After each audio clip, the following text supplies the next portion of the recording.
ಅವರುಗಳ ನೇತೃತ್ವದಲ್ಲೇ ಒಂದು ಅದ್ದೂರಿಯಾಗಿ ಶಿವವೈಭವವನ್ನ ಮಾಡ್ತಾ ಇದ್ದಾರೆ. ಕೆಂಗೇರಿ ಭಾಗದಲ್ಲಿ ಮೊದಲೇ ಬಾರಿಗೆ ಶಿವರಾತ್ರಿ ಹಬ್ಬವನ್ನು ಅದ್ದೂರಿಯಾಗಿ ಆಚರಣೆ ಮಾಡ್ತಾ ಇದ್ದಾರೆ. ಶಿವರಾತ್ರಿ ಹಬ್ಬಕ್ಕೆ ಎಲ್ಲವನ್ನ ಕೂಡ ಒಂದೊಂದಾಗಿ ಮಾಡ್ತಾ ಇದ್ದಾರೆ. ಎಲ್ಲ ಲೀಡರ್ಗಳು ವಾಟ್ಸಪ್ ಅಲ್ಲಿ ಮತ್ತೆ ಬೇರೆ ಬೇರೆ ಇದಲ್ಲೆಲ್ಲ ಕೂಡ ಅಡ್ವರ್ಟೈಸ್ಮೆಂಟ್ ಮಾಡಿದ್ದಾರೆ. ಯಾಕೆಂದ್ರೆ ಕೆಲವರೆಲ್ಲ ದತ್ತು ತಗೋಬಿಟ್ಟಿರ್ತಾರೆ. ನಾವೇ ಮಾಡ್ಬೇಕು, ನಾವೇ ಹಿಂದೂಗಳು, ನಾವೇ ನಮ್ಮಿಂದನೇ ಬೆಳಕರಿದ್ದದೆ ಹಿಂದೂ ಅಂತೇಳಿ ನಾವು ಶಿವರಾತ್ರಿ ಹಬ್ಬ ಮಾಡಬಾರ್ದ? ಸರ್, ಯಶವಂತಪುರ ಕ್ಷೇತ್ರದಲ್ಲಿ ಕಳೆದ ಹಿಂದಿನ ಶಿವರಾತ್ರಿ ಹಬ್ಬಗಳಲ್ಲಿ ಬೇರೆ ಬೇರೆ ಕಾರ್ಯಕ್ರಮದಲ್ಲಿ ಭಾಗಿಯಾಗ್ತಿದ್ರು. ಈ ಬಾರಿ ನಿಮ್ಮ ನೇತೃತ್ವದಲ್ಲಿ ಒಂದು ಅದ್ದೂರಿ ಕಾರ್ಯಕ್ರಮ ಮಾಡ್ತಿದ್ದೀರಾ ಸರ್, ಏನ್ ಹೇಳ್ತೀರಾ? ಯಾವ ರೀತಿ ಇರುತ್ತೆ ಸರ್ ಕಾರ್ಯಕ್ರಮ? ಕಾರ್ಯಕ್ರಮ ನಾವೇ ಮಾಡ್ತಾ ಇದ್ದೀವಿ. ಕೋವಿಡ್ ಸಂದರ್ಭದಲ್ಲಿ ಹೊರತುಪಡಿಸಿದ್ರೆ ಇದೆಲ್ಲ ಸಹಕಾರ ಸಚಿವನಾಗಿದ್ದಾಗ ಒಂದೊಂದು ವಾರ್ಡಲ್ಲಿ ಒಂದೊಂದು ಕಾರ್ಯಕ್ರಮವನ್ನ ಅದ್ದೂರಿಯಾಗಿ ಮಾಡಿದ್ರು. ಸಂಕ್ರಾಂತಿ ಹಬ್ಬನ ಒಂದು ವಾರ್ಡಲ್ಲಿ ಮಾಡಿದ್ವಿ, ಏರೋಳ್ಳಿ. ಇವತ್ತು ಶಿವನ ವೈಭವ ಶಿವರಾತ್ರಿ ಹಬ್ಬವನ್ನ ಕೆಂಗೇರಿಯಲ್ಲಿ ಮಠ ಈ ಭಾಗದ ಮುಖಂಡರುಗಳು ಇಲ್ಲಿ ಮಾಡಬೇಕು ಅಂತ ಎಲ್ಲ ಪಕ್ಷದ ಮುಖಂಡರುಗಳು ಉಸ್ತುವಾರಿ ತೆಗೆದುಕೊಂಡು ಅವರುಗಳ ನೇತೃತ್ವದಲ್ಲೇ ಒಂದು ಅದ್ದೂರಿಯಾಗಿ ಶಿವವೈಭವವನ್ನ ಮಾಡ್ತಾ ಇದ್ದಾರೆ.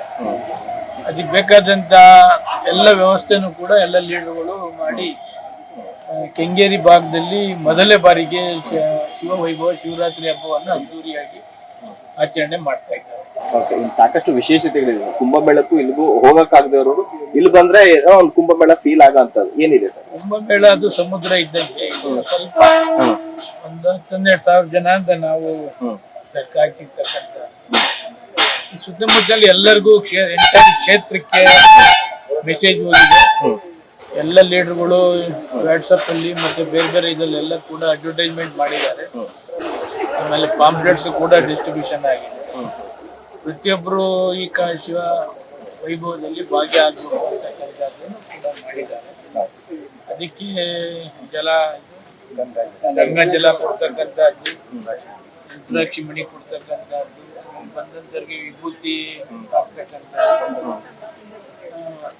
ದರ್ಶನ ಮಾಡಿದಂತವ್ರಿಗೆ ತಂಬಿಟ್ಟು ಮಾಡ್ತಕ್ಕಂಥದ್ದು, ಶಿವರಾತ್ರಿ ಉಪವಾಸ ಇರೋದ್ರಿಂದ ಉಪ್ಪಿಟ್ಟನ್ನು ಮಾಡ್ತಾರೆ. ಹಿಂಗೆ ಏನೇನ್ ಬೇಕು ಶಿವರಾತ್ರಿ ಹಬ್ಬಕ್ಕೆ ಅದೆಲ್ಲವನ್ನ ಕೂಡ ಒಂದೊಂದಾಗಿ ಮಾಡ್ತಾ ಇದ್ದಾರೆ.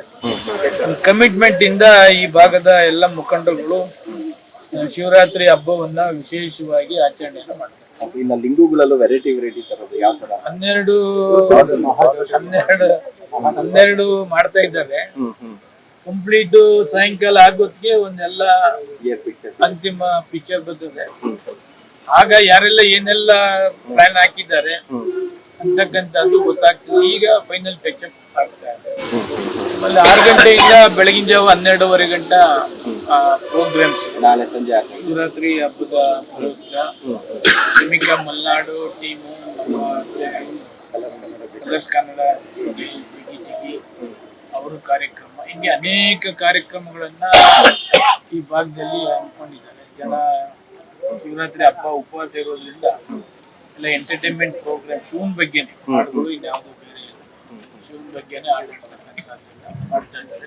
ಕ್ಷೇತ್ರದ ಎಲ್ಲ ಮುಖಂಡರುಗಳು ಬಹಳ ಇಂಟ್ರೆಸ್ಟೆಡ್ ಗೆ ಕಾರ್ಯಕ್ರಮ ಸಕ್ಸಸ್ ಮಾಡಬೇಕು. ಯಾಕೆಂದ್ರೆ ಕೆಲವರೆಲ್ಲ ದತ್ತು ತಗೋಬಿಟ್ಟಿರ್ತಾರೆ. ನಾವೇ ಮಾಡ್ಬೇಕು, ನಾವೇ ಹಿಂದೂಗಳು, ನಾವೇ ನಮ್ಮಿಂದನೇ ಬೆಳಕರಿದ್ದದೆ ಹಿಂದೂ ಅಂತೇಳಿ. ಅದಕ್ಕೆ ಎಲ್ಲ ಕಾರ್ಯಕರ್ತಗಳು ಕೂಡ ನಾವು ಶಿವರಾತ್ರಿ ಹಬ್ಬ ಮಾಡಬಾರ್ದ ಅಂತೇಳಿ ಬಹಳ ಇಂಟ್ರೆಸ್ಟ್ ಇಲ್ಲ, ಕಮಿಟ್ಮೆಂಟ್ ಇಲ್ಲ, ತನು ಮನ ಧನ ಎಲ್ಲ ಹಾಕುವ ಮುಖಾಂತರ ಶಿವರಾತ್ರಿ ಹಬ್ಬನ ಬಹಳ ವೈಭವಯುತವಾಗಿ ಮಾಡ್ತಾರೆ. ಶಿವರಾತ್ರಿ ಹಬ್ಬಕ್ಕೆ ರಾಜ್ಯದ ಜನತೆಗೆ, ನಿಮ್ಮ ಕ್ಷೇತ್ರದ ಜನತೆಗೆ ನಮ್ಮ ಶುಭಾಶಯಗಳು. ಯಶವಂತಪುರ ಕ್ಷೇತ್ರದ ಜನತೆಗೆ ಯಾವಾಗ್ಲೂ ತಾಯಿ ಚಾಮುಂಡೇಶ್ವರಿ ಪ್ರಾರ್ಥನೆ ಮಾಡ್ತಾನೆ ಇರ್ತೀನಿ. ಶಿವರಾತ್ರಿ ಹಬ್ಬದ ಶುಭಾಶಯಗಳ ಜೊತೆಗೆ ಆಯಸ್ಸು, ಆರೋಗ್ಯ, ಭಾಗ್ಯವನ್ನ ಸದಾ ಕಾಲ ಆಗಲಿ ಅಂತಕ್ಕಂಥ ಸಂದರ್ಭದಲ್ಲಿ ಹೇಳಿ, ಬೇಸಿಗೆ ಶುರುವಾಗಿದೆ. ಆದಷ್ಟು ಕಾವೇರಿ 5th ಸ್ಟೇಜ್ ಇಂದ ನೀರನ್ನ ಕೊಡ್ತಕ್ಕಂಥದಕ್ಕೆ ಏನೆಲ್ಲ ಮಾಡ್ಬೋದು ಅದನ್ನ ಪ್ರಿಪೇರ್ ಮಾಡ್ತಾ ಇದ್ದೇವೆ. ಈ ಹಬ್ಬ ಕಳೆದ ನಂತರ ಪ್ರತಿ ವಾರ್ಡಲ್ಲೂ ಕೂಡ ಕುಡಿಯುವ ನೀರಿಗೆ ಏನೇನು ತಾಪತ್ರೆ ಆಗಿದೆ ಅಂತಕ್ಕಂಥ ಜನಸ್ಪಂದನ ಕಾರ್ಯಕ್ರಮ ಮಾಡ್ತಕ್ಕಂಥದ್ದಕ್ಕೆ ಕೂಡ ಆಗಿದ್ದೇವೆ. ಪ್ರತಿಯೊಬ್ಬರು ಕೂಡ ಈ ಶಿವನ ವೈಭವಕ್ಕೆ ಆಗಮಿಸಿ ಶಿವರಾತ್ರಿ ಹಬ್ಬವನ್ನ ಇಲ್ಲಿ ಆಚರಣೆ ಮಾಡಬೇಕು ಅಂತೇಳಿ ಯಶವಂತಪುರ ಕ್ಷೇತ್ರದ ಜನತೆಗೆ ಈ ಭಾಗದ ಸೇವಕನಾಗಿ ವಿನಮ್ರತೆಯಿಂದ ಮನವಿ ಮಾಡ್ತಾರೆ. ನಮಸ್ಕಾರ.